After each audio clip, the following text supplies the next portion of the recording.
হাতে করে দেখো দুটো কাঁঠাল নিয়ে চলে এসেছি ছাদে, ছাড়াবো এই দুটো। কি ভাবছো তো যে দুটো কাঁঠাল কি হবে, এরা কি দুটো কাঁঠাল খেতে পারবে? আসলে এটা জামাই ষষ্ঠীর কাঁঠাল, তো জামাই ষষ্ঠীর দিনে জামাই তো গেছে বিকেল বেলা, তখন আর কাঁঠাল ছাড়ানো হয়নি। তো এখন 3 দিন পরে পুরো কাঁঠালগুলো একদম পেকে গেছে। মা বলছে জামাই ষষ্ঠীর কাঁঠাল জামাই খাবে না, আমরা খেতে পারি, তাই ভাইকে দিয়ে পাঠিয়ে দিয়েছে আমার বাড়িতে দুটো কাঁঠাল। যা গরম পড়েছে, কাঁঠাল দুটো আমি যে ধরেই ছিলাম, মানে ধরে থাকতে পারছিলাম না, এত নরম হয়ে গেছে। জানি না ভিতরে আদৌ কাঁঠালের পাবো কিনা, পুরো নরম হয়ে গেছে, নষ্ট হয়ে গেছে কিনাও জানি না। তো আমরা এখন দেখো হাতে কাঁঠাল তো ছাড়ানোর আগে হাতে একটু সর্ষের তেল মাখিয়ে নিচ্ছি, যেহেতু কাঁঠালের খুব আঠা, আর আঠাগুলো হাত থেকে তো উঠতেই চায় না। তবে এটা কাঁঠাল ছাড়াতে বসে আমার বাবার কথা খুব মনে পড়ছে। ছোটবেলায় আমার বাবাও এরকম এত কাঁঠাল খেতে ভালোবাসতো, মানে একটা করে এরকম কিনে আনতো। আর তখন তো আমরা 3 ভাই বোন খুব ছোট ছিলাম, উঠানে বসে আনার সাথে সাথে সেই কাঁঠাল বাবা হাতে এরকম সর্ষের তেল দিয়ে শুধু একবার বলতো তেলটা নিয়ে আয়, তেলটা নিয়ে এসে দিতাম, বাবা হাতে সর্ষের তেল মাখিয়ে একদম একটা একটা করে ছাড়াতে বসতো। তবে বাবা কাঁঠালটা খুব দেখে শুনে কিন্তু খুব সুন্দর হতো। আর আমার মা দেখেছে, দেখো কাঁঠালটা ছাড়ালেই বুঝতে পারবে মা কেমন দেখে শুনে কিনেছে। কথায় আছে ওপাড়ায় বুড়ি মরেছে, এপাড়ায় গন্ধ বেরিয়েছে। তবে কাঁঠালটা কাটার আগে এত সুন্দর সেন্ট বেরোচ্ছে না, আর আমার অনেকে কাঁঠালের গন্ধ নিতে পারে না, তবে আমার খুব ভালো লাগে। কাঁঠাল, তাল এগুলোর গন্ধ শুকতে খুব ভালো লাগে। মানে কাঁঠালটা ছাড়ানোর আগে এত সুন্দর সেন্ট বেরোচ্ছে, কি বলবো যেন ওয়াও। তো কাঁঠালটা ছাড়িয়ে দেখো কগুলো এতটাই নরম হয়ে গেছে, আর খুব ছোট্ট ছোট্ট হয়েছে, মানে ছোট কাঁঠাল মনে হচ্ছে জামাই ষষ্ঠীর জন্য সব পাকিয়ে রেখেছিল পেরে অনেকদিন আগে থেকে। হয়তো ওগুলো খুব ছোট্ট ছোট্ট হয়েছে, আর একদম যেহেতু পেকে গেছে তো মানে ছাড়ানোই যাচ্ছিল না। তবে কাঁঠালটা খুব মিষ্টি ছিল, কিন্তু একটা খেয়ে দেখেছিলাম, কাঁঠালটা খুব মিষ্টি, তা ছাড়ানোই যাচ্ছে না, মানে থেকে তুলতেই পারছি না কাঁঠাল থেকে গুলো। আর আমার ছেলে দেখো, মানে আমার থেকে আগে ওই চটকা চটকি করে সব তুলে নিচ্ছে। ও তো এরকম পুরো গোটা কাঁঠাল ছাড়ানো তো দেখে না, হঠাৎ নিজে ছাড়াচ্ছে। ওর আন্টি পড়াতে এসেছিল, মা তুমি কিন্তু কাঁঠালটা ছাড়াবে না, আমার পড়ানো হয়ে গেলে তবে ছাড়াবে। তো ওই জন্য ওর জন্য ওয়েট করছিলাম। দেখো অনেক হয়েছে, তবে খুব ছোট্ট ছোট্ট আর একদম পাকা। আর কাঁঠাল কিন্তু একটু মজমজে হবে, ওই কাঁঠালটাই আমার খুব ভালো লাগে, যেটা আমার বাবা আনতো। আর এটা হয়তো জামাই ষষ্ঠীর দিনে হয়তো ছাড়ালে ভালো হতো, কিন্তু ওই দিনে এত ফল ছিল, জামাই এসছে বিকেল বেলা, তাই আর ছাড়ানো হয়নি।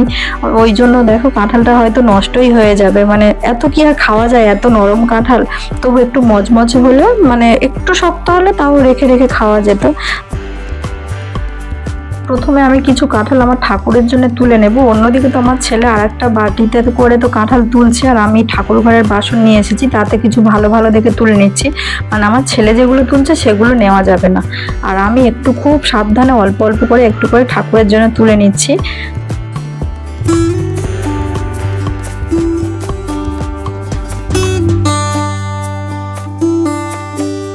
দুটো কাঁঠালের অবস্থা একই, দুটো কাঁঠাল ছাড়িয়ে কত হয়েছে দেখো, অনেকগুলো, আর ছোট ছোট অনেকগুলোই হয়েছে। দুটো কাঁঠালের অবস্থা সেম একদম, দুটোই খুব পেকে গেছে। আর আমার এগুলো দেখো আমার ছেলে তুলেছে, তবে ও সাবধানে তুলেছে, তাও বাচ্চা ছেলে তো ভালো করে তুলতে পারেনি, তুলতেই সব হয়ে গেছে।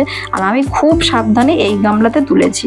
ভেবেছিলাম বাপের বাড়ির কাঁঠাল আশেপাশে কয়েকটা বাড়িতে দেব, আর দুটো কাঁঠাল তো আমরা খেতে পারবো না, ভেবেছিলাম পাশাপাশি কয়েকটা বাড়িতে দেবো, কিন্তু এই কাঁঠাল কি দেওয়া যেতে পারে? তোমরাই বলো। কাঁঠালের যা অবস্থা, তারা ভাববে যে খেতে পারেনি, পেকে গেছে, তারপরে মনে হচ্ছে দিয়ে গেছে।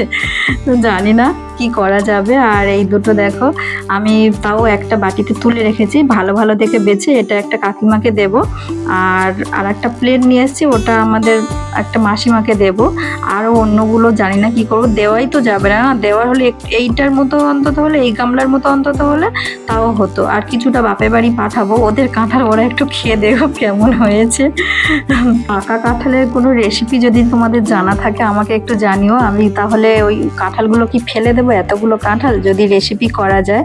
আর আমি আমার ঠাকুরকেও কাঁঠাল দিয়ে পুজো দিয়ে দিয়েছি, এবার আমরা একটু খেয়ে দেখবো। খেয়ে যদিও একটু দেখেছিলাম, খুব মিষ্টি কাঁঠাল।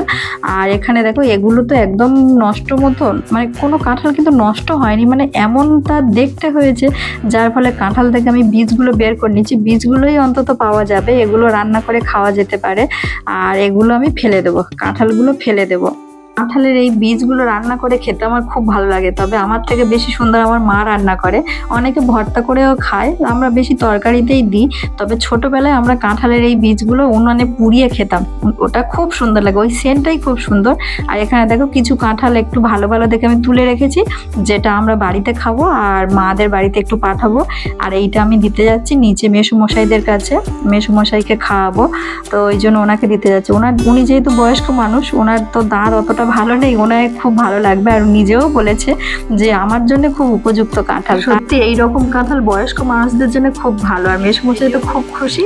আর এই বিছানাটা বলছে, মা তোর বিছানায় দেখ আমি বসে আছি, এই খাটটা আমি দিয়েছিলাম, বলছে দেখ তোর তুই যে খাটটা দিয়েছিলি সেই খাটে আমি বসে আছি। উনি কি গল্প বলছে দেখো। এই খাটটা তো বয়ে ভর্তি, নিচে শোয় কে? আমার শ্বশুর। কি কি কি কি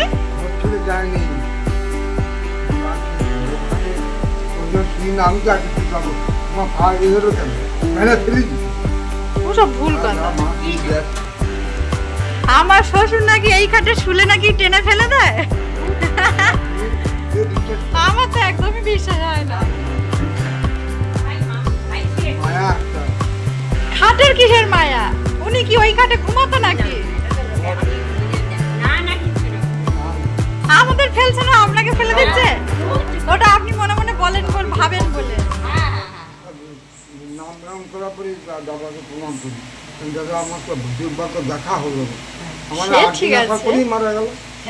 হ্যাঁ সে ঠিক আছে রে, ওটা ভুল কথা যে খাটে টেনে ফেলে দেয়।